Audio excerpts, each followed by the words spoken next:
Donald Trump is on a run of bad speeches, and today in North Carolina was no different because we saw Donald Trump stun his crowd into silence with just how unhinged and out of control he is. These speeches have only gotten angrier and stranger, as we saw last night with some certain movements that Donald Trump was doing with his mic stand, just really out of control at this point. And he was even weirder today. And we, of course, are going to get into all of that. But before we do, if I could quickly ask you to leave a like on this video. And if you haven't already and you enjoy our channel, to hit that subscribe button. It goes a long way and it really means the world to me. Now, let's get into this crazy Trump speech, which obviously he thought was pretty great considering what he said right here. She said, I grew up with grass on my front yard and some grass on my back. And I'm saying, what the hell is going on?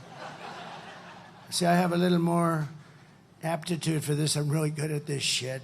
So let me just, you know what we're going to do? We're going to drill, baby, drill like you've never seen before. I don't hate to break the news to you, Donald, but you're not actually good at this shit. You're actually pretty bad at it. It's the reason that you're crumbling. It's the reason every speech you give is mocked or backfired, or as we saw yesterday with the case of Liz Cheney, is getting you into legal trouble in the state of Arizona. This last week of the campaign has been an absolute mess for Trump, and it is only getting worse as he ramps up his anger, hate, and fear-mongering, as we can see right here. Type numbers, 100% of all net job gains in the past year. This is another beauty. Have gone where? Do you know where? To migrants.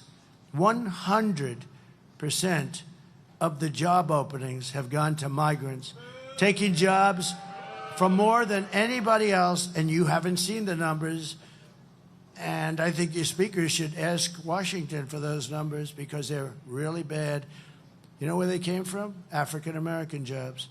They've taken the African-American jobs. Migrants coming in illegally have taken African-American jobs. People that have done a great job. They've worked there for 20, 25 years in different places. And to a lesser extent, Hispanic jobs, but large numbers of African-Americans. It's going to probably be announced right after the election. They should be forced to announce it before the election because I'll tell you, they won't get one African-American vote. They're letting these people... I said it earlier today. I don't know who on the Trump campaign has told Donald that it is still a good idea to say the black jobs comment when fear-mongering about immigrants. And also, the idea that immigrants, as Donald Trump has said before, are taking 100% or over 100% of new jobs created in the Biden-Harris economy is just so ridiculous and shows how out of touch and really just willing to lie he is. Of course, we know he's willing to lie, but just say things that no one even could believe at all, I guess, unless you were in Donald Trump's MAGA cult. Then they'll cheer. But especially when we're talking about job numbers, Donald Trump seems pretty out of touch, especially with what he said right here. Well, wait a minute. You just saw, you were going to go over it in a second, the worst numbers I've ever seen. How good was that? To get those numbers 4 days before the vote was, thank you very much, sir. Thank you. I really hope that the Kamala Harris campaign picks up on this clip of Donald Trump. I really hope they call this out because it is a perfect example of how Donald Trump views our country. He was thanking God that the jobs report for this month was lower than usual, lower than expected. Donald Trump is cheering against America. He wants to see us fail for his benefit. That tells you everything you need to know about this guy. He is actually rooting for you to fail. He does not want to see us succeed, and he wants to see Kamala Harris fail if she becomes president. Listen to what he said right here. If Kamala wins, you are 3 days away from the start of a 1929-style economic depression. I believe that. You know, we have a lot of great analysts. Scott Bessent is one. He's one of the smartest guys on Wall Street. A real, you know, I call him 182, 184, double her IQ, like double, maybe triple. But they say the only reason the stock market is doing good is because they all think Trump is going to be elected. So I believe that's true. Donald Trump has been promising a 1929-style depression really since almost 1929 at this point. No, but it's been years of Donald Trump saying that his political opponent, whoever it may be, Hillary Clinton, Joe Biden, now Kamala Harris, Democrats in general, will destroy the economy, when we know that that is the opposite of the truth. It is Republicans who get us into recessions, and then Democrats have to come and clean it up exactly which was the case with Donald Trump. I think you should remember this, Donald. You're clearly losing your mind over there, though, so I guess that's not actually the case. But no, this is the lie that Donald Trump wants to continue to push, much like this lie he told in this clip right here. I will protect our women. I'm going to protect our women.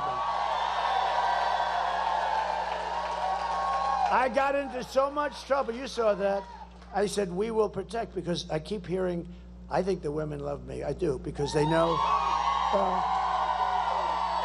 I think after Trump saying this several times, he would get the idea that women don't want him to be their protector. And this is just off-putting to everyone. And him saying that he's going to do it whether they like it or not really is just representative of his gross and disgusting nature and some crimes he has actually committed in the past. But no, he continues to deliver this line in his weird rambling speeches. And like I said earlier, the rambling really got out of control when he started talking about the border. Listen to the completely silent crowd as Donald Trump really just rambles about himself and then Abraham Lincoln for some reason. Just take a look. Fantastic. They just endorsed me. They said, he's the greatest president in the history of our country. I said, does that include Abraham Lincoln and George Washington? To them, yes. But the reason they said it is because to them, there's nobody that ever did the border job like I did. And I'd call them all the time. I'd bug them. And I said to them in front of a big audience, I said, how many times, she was the border czar, right? She was in charge of the border. I said, how many times did she call?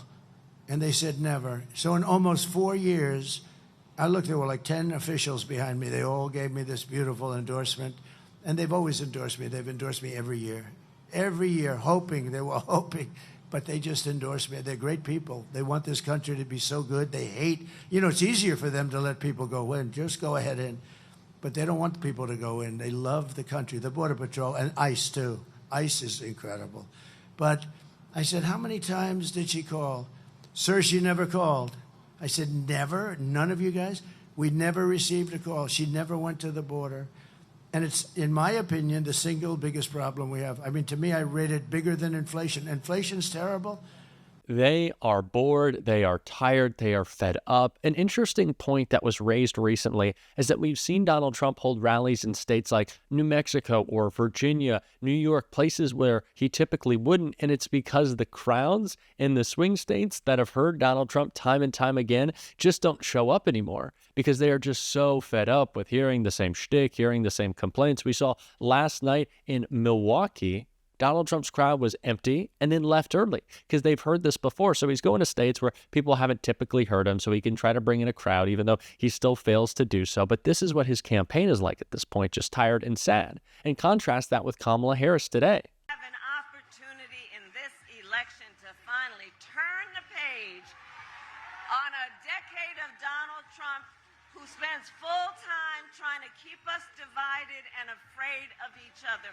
We're done. We're done with that. We are exhausted with that. Enough of that. Enough. And we're not going back.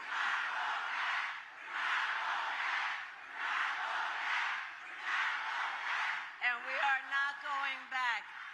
And one of the reasons is because we do know the contrast. And we know who he is, but Atlanta, that's not who we are.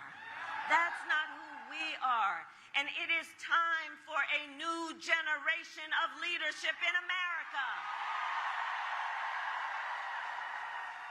And I am ready to offer that leadership as the next president of the United States of America. A huge, energetic, excited rally. And on the Fox propaganda network, it is being aired no less. I'm sure that is going to drive Donald Trump crazy, but that is the complete contrast. We see Donald Trump comparing himself to Abe Lincoln, his crowd completely silent, bored out of it, and Kamala Harris talking about you and I, talking about moving this country forward, and her crowd is actually cheering. That's the difference, a difference that drives Donald Trump crazy, and a difference that is so perfectly captured in the final closing ad. This is breaking news. We have the final closing ad of the Kamala Harris campaign, and I want to check it out right here. That is a message that needs to be driven home. That is the message that is going to win Kamala Harris the presidency. That is the message that defeats Donald Trump and the MAGA movement. focused on us, and focused on moving forward. And that is what we're going to be talking about on this show every single day. And if you want to support that, as always, you can hit that subscribe button. You can leave a like on this video. And if you stuck around to the end, you can drop a blue heart in the comments. And until next time, I'll see you soon.